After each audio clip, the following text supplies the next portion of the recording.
Hi, I'm Daniel Andrews, owner and creator of AndrewsFootball.com, and this is my list of top 10 Kansas City Chiefs of all time. Now, if you've been paying attention to my series, every week, every Monday, I go ahead and release a new video. I've done 10 through 2. But before I reveal who the greatest Kansas City Chief of all time is, I really want to do an honorable mention video, give a shout out to a lot of Chiefs that weren't on the list but deserve some special recognition. First player that I want to give some special recognition to is actually not a Kansas City Chief, but that is Ryan Fitzpatrick. Thanks to you, the Kansas City Chiefs got a bye in the first round of the 2019 playoffs. What a huge upset. New England was a 16.5-point favorite, so kudos to Ryan Fitzpatrick. And so even though you're not a Chief, you do get a special shout out. Now, this is a players only list. So Lamar Hunt, who would obviously be the greatest Kansas City Chief of all time, is not on it. Hank Stram. I would argue even Marty Schottenheimer and Carl Peterson deserve special recognition. But again, those guys are not players. It's a players only list. First two players I want to give a special shout out to. Former players, Ackley Hill. For those of you who don't know the story, Ackley Hill played in a game, had knee surgery 2 days after the game. Due to complications with surgery, died shortly afterwards. Keep in mind, in the 60s, medical technology is not what it is today. Knock on wood, if the same thing were to happen today, his life would be saved. The Chiefs have an award. The Ackley Hill Award goes to top rookie of Kansas City Chiefs. It's still an award to this day. Next player is Joe Delaney, who, even though he couldn't swim, there was 3 children drowning in a pond. He went out there to save them and died in the process. Certain things are more important than football, and his courage should be noted. A lot of people think, now keep in mind, I didn't watch Joe Delaney play, but a lot of people, not just Chiefs fans, Chiefs organization, but a lot of people outside think that if Joe Delaney were to live and could avoid injury, he would have been one of the greatest of all time. There's a good chance Joe Delaney makes the list if he didn't die suddenly. So special shout out to both those guys. So honorable mentions here, E.J. Halb, hopefully I'm pronouncing that right, Abner Hayes, Fred Arbanis, Jerry Mays, all players that were important to the Dallas Texans and then early Kansas City Chiefs. Hall of Famers, Emmett Thomas, Curly Gulp, and Jan Stenerud.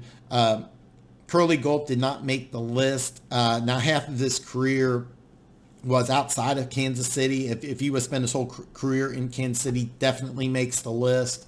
Jan Stenerud, it's kind of funny when I started looking at some of his numbers, is field goal percentage made. His 2 best years in Kansas City are in 68 and 69 when it was 75 and 77.1. Those numbers get you fired today. His 2 best years are in 81 and 84. In 81, 91.7% field goal made percentage. Field goal made percentage, yeah. And then 84, he made the Pro Bowl with 87%. He was 42 years old when he made the Pro Bowl. He deserves an honorable mention, but I really couldn't put him in.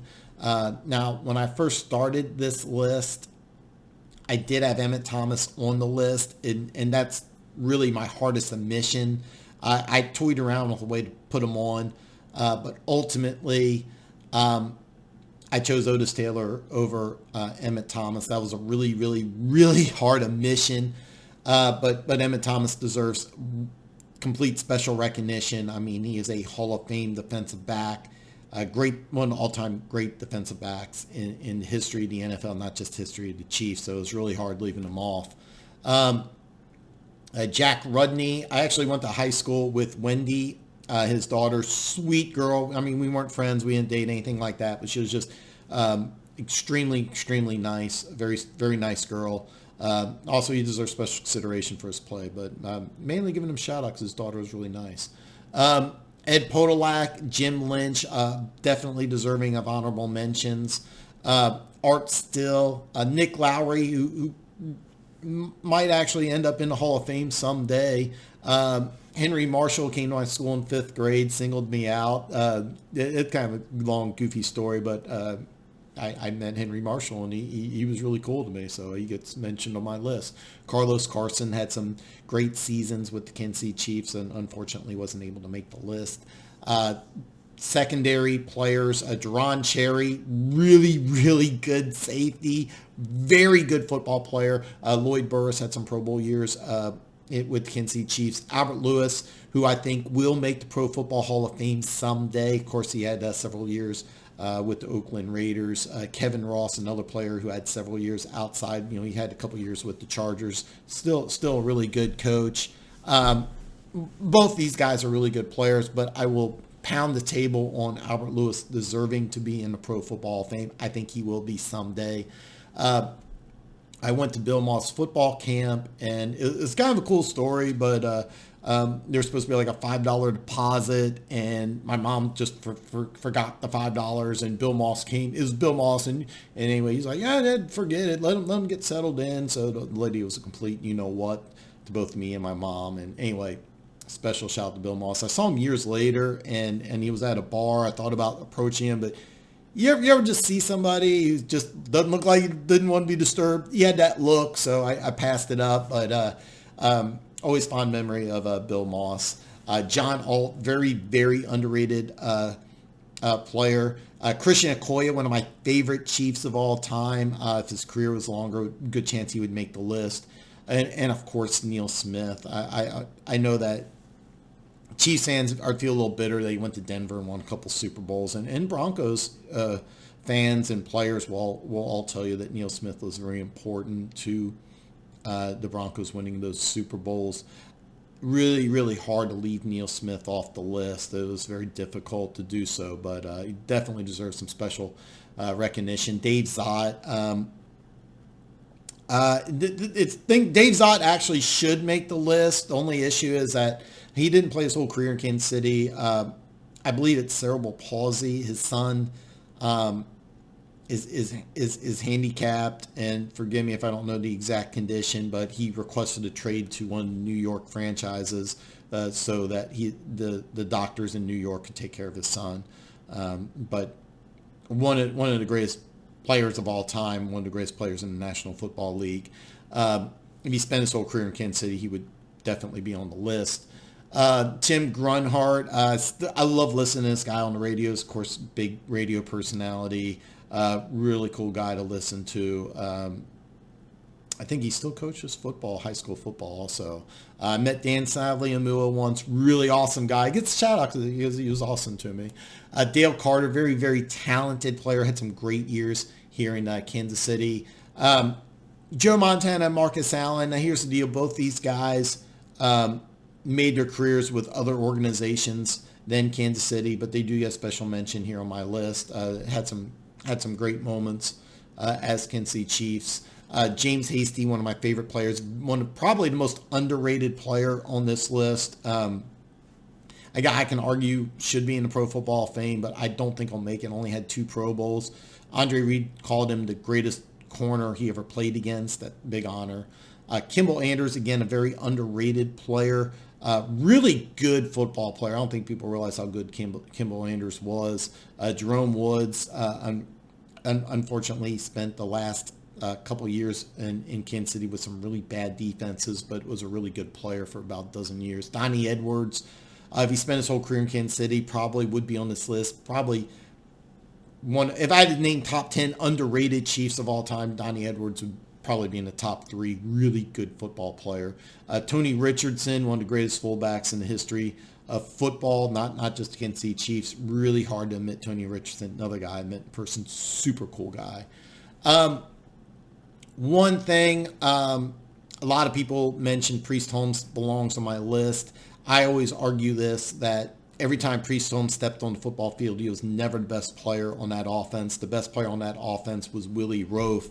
Willie Roaf is responsible for any record Priest Holmes has. He was that good of a player. Willie Roaf doesn't make my list because he makes the Hall of Fame based on his career at the Saints, but the last several years of his career here in Kansas City, If I had to say the best player to ever wear a Chiefs uniform, it might actually be Willie Roaf, and that does include Joe Montana. I mean, Willie Roaf is that good, but he played most of his career at the Saints, made the Hall of Fame just on his career at the Saints. But the last few years of his career in Kansas City, he was maybe the best left tackle in football. Anytime somebody says Priest Holmes, I say, well, without Willie Roaf, he doesn't have all that stuff. Willie Roaf was more important to the Chiefs than Priest Holmes. I'll argue that with anybody. The human joystick, Dante Hall, thank you for the 2003 season. A season that special teams guy was the Chiefs MVP. What a great year. What an exciting year. Definitely deserves an honorable mention. Brian Waters, another guy, could be in the Pro Football Hall of Fame someday. He was that good of a player. Larry Johnson, I think Larry Johnson, very underrated. Of course, the way he left Kansas City, some of his off-the-field issues. I was a huge, and I cannot emphasize this enough, USED, used to be a diehard Penn State fan ever since the scandal. I don't wear any of their stuff anymore. Actually, I have this one pullover. It's super comfortable. I wear every now and then, but I have so many hats. I have a throw rug. I packed it all up. I'm not a Penn State fan anymore, but when I was a Penn State fan, I will argue that the year Carson Palmer won Heisman, that should have been Larry Johnson. I'll argue that from now to the end of time. Larry Johnson, great player. Didn't make the top 10. Definitely deserves an honorable mention. Player I wanted on the list really bad. Actually, two of them, Derrick Johnson, Tom Ali. I really, really wanted these guys on the list. I think if these guys were playing it on the Andy Reid teams more than, the pre-Andy Reid era, there's a good chance both these guys make the list. Dustin Colquitt played more games than any other player in the history of Kansas City Chiefs, but if I'm listing my top 10 players of any franchise, I don't think a punter makes the list. Even the best punter of all time, Ray Guy, I don't even know if I would count him as one of the top 10 Raiders of all time. But Dustin Colquitt does get an honorable mention on my list, but he doesn't make the list despite being the greatest punter in the history of the Kansas City Chiefs. And there's also an outside chance he's in the Hall of Fame someday. Two other Chiefs that played recently, Eric Berry and Justin Houston, of course, not just the cancer, but so many injuries with Eric Berry. If healthy, 100% Eric Berry makes this list. Justin Houston, one of my all-time favorite Kansas City Chiefs. If he plays another couple of years like he has been playing in Indianapolis or elsewhere, he will be in the Pro Football Hall of Fame. A guy that I would love to come back to Kansas City. I love Justin Houston. Current Kansas City Chiefs, Travis Kelce. Some people think he belongs on the list now. It's hard to argue against Kelce and what he's done. I think that if his production doesn't just plummet off the face of the earth another year or two, there's a chance I might have to put him on this list somewhere. Quickly becoming a Hall of Fame caliber player. I don't think he's there yet, even though he's the only tight end in the NFL to have 4 consecutive 1,000-yard seasons. I still am not sure I would put him in the Hall of Fame, but you can argue that. So that's the whole thing. If you can argue a player belongs in the Hall of Fame, he definitely deserves special consideration. I don't have Kelce on my list yet. Another year or two, I might put him on there. Chris Jones definitely does not deserve to be on a list of top 10 Chiefs of all time, but he has the talent. And if he stays in Kansas City and he stays healthy, he will be on this list. He's that good. And then obviously, of course, Patrick Mahomes. Now, anybody who says Mahomes is the greatest Chief in the history of the Kansas City Chiefs, and there are people that have messaged me and said Mahomes is the greatest of all time.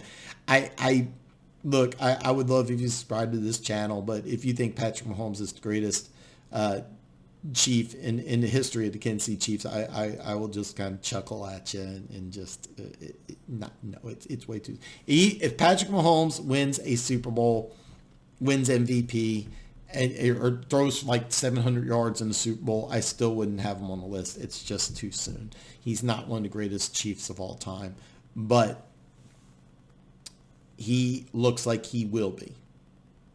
If I had to say, is Patrick Mahomes going to be the greatest Chief of all time? As of right now, yes. But so many things could happen between now and in the next several years. So, but Patrick Mahomes definitely gets an honorable mention. He does not belong on the list of top 10 Kansas City Chiefs of all time because it's an all-time list. Any player who's played for 2 years, despite how great those 2 years are, does not deserve to be on the list. So here's the thing. Otis Taylor was number 10. There was at least 10 players I wanted to put at number 10 at one time or another. I went with Otis Taylor because I don't think that any of the players that I mentioned on the honorable mentions list had as much of an impact as Otis Taylor did. If you go and you watch America's Game, the history of the Kansas City Chiefs, if you look, Otis Taylor has big plays in every single playoff game. And I also mentioned this in this video when I broke down Otis Taylor being the 10th greatest Kansas City Chief of all time. But there are so many players that I wanted to put on the list, but ultimately I went with Otis Taylor. I tried to give a shout out to everybody. If I missed somebody who deserved to be on the list, please let me know. I'm not infallible. I can make mistakes. Hopefully I got everybody an honorable mention that deserved an honorable mention, but if I missed somebody, let me know. I mean, this list wasn't made just to offer my opinion as fact. I want to hear your opinion. Who would you have in your list? Do you have a top 10 list? Honorable mentions, I missed somebody. Is there somebody on my list that you have as one of the top 10 Kansas City Chiefs of all time that I don't? Let me know. Let's talk about it. The whole point of creating Andrews Football is to just simply talk football, and then that's what I'm doing here. Now, tomorrow is my Black Monday show. I'm going to go ahead and review all the coaches that were fired. I'll go into detail. I'm going to go ahead and break down every single wild card game. And then next Monday, I'm going to reveal the greatest Chief in the history of the Kansas City Chiefs. So listen, if you haven't already, and why haven't you? There's a button right down here. See it? See it? See it? Bam! Hit that button. Become one of the greatest people on planet Earth. I will see you tomorrow.